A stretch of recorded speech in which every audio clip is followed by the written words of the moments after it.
রক্তটা গাঢ় হয়ে যাওয়া এটা একটা মারাত্মক সমস্যা। এটা কিন্তু হার্ট হেলথের জন্য যথেষ্ট হানিকর।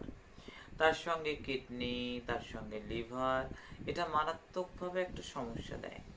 আমি বলবো প্রত্যেক দিন এক কোয়া রসুন, একটা কলি, আদা হাফ ইঞ্চি, আদা কিছুটা হাফ ইঞ্চি, আর কালো মরিচ দুটো ভালো করে পিষে নিয়ে, ভালো করে পিষে গরম জলের সাথে 1 চামচ মধু সহযোগে খেলে, খাওয়ার পরও মধুটা খাওয়া যেতে পারে 1 চামচ, কোলেস্ট্রল যেমন ভালো হবে, তেমনি ট্রাইগ্লিসারাইড কমবে, নানা রকম সমস্যা থেকে মানুষ কিন্তু ভালো থাকবে। রক্ত গাঢ় হয়ে যাওয়াটা কিন্তু কখনোই সুখকর নয়।